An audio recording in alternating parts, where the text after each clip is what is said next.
一开始赶紧来关心到这风台动态，讲到这中度风台海葵继续挖进台湾，这方向有偏向南边小看。气象局伫暗时8点半时阵发布海上风台警报，到明仔早起进前呢也会发布陆上警报。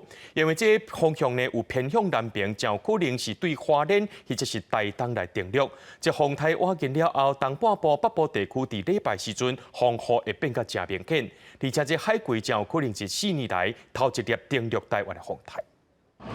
伊阵一只看花挺好，佮再用锁啊，甲伊保护安。规人正平渔港渔民趁海上警报发布进前，来做防范的准备。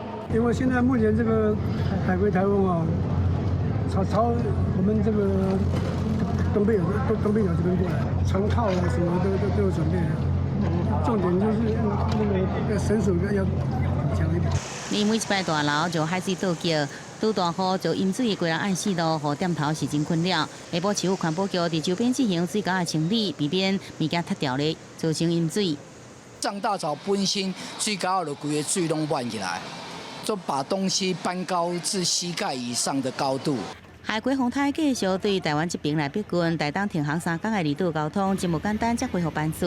下晡2点了到车3往绿岛的船班，一个因为风台要来而取消。我们要去绿岛。为什么会下船呢？他说明后天停驶，所以就下船了。根据气象局观测，中度风台海葵即阵中心位置伫台湾东南东方770公里海面，以每小时14公里速度向西进行。预计暗时8点半发布海上风台警报，这日透早到早起会发布陆上风台警报。它在通过台湾的时候，暴风半径大概还是180公里。假如目前大概是以花东这边登陆的话，其实大部分的县市都还是有机会可能涵盖在它的暴风圈里面。气象局讲，海葵风台继续增强，不过路径向南，就看起来礼拜对花莲到台东登陆的机会大。离的外围环流对拜六暗时就开始影响台湾，车3通过台湾，到市东半部、北部落雨会非常明显，也预计下日导引气流微弱的环境，海葵下礼拜1到拜3可能会滞留台湾海峡南部的一直西，而这个影响台湾的时间也会变较长。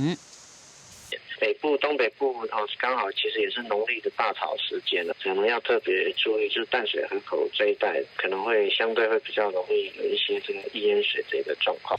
到8月3日为止，顶一个登陆台湾的风台已经是1469天进前，也就是4年前的白鹿风台，而且顶一个登陆花莲以北的中度风台，更加是在6年前。那海葵真正对北部来登陆，会有机会一摆将近2项纪录。记者自动报道。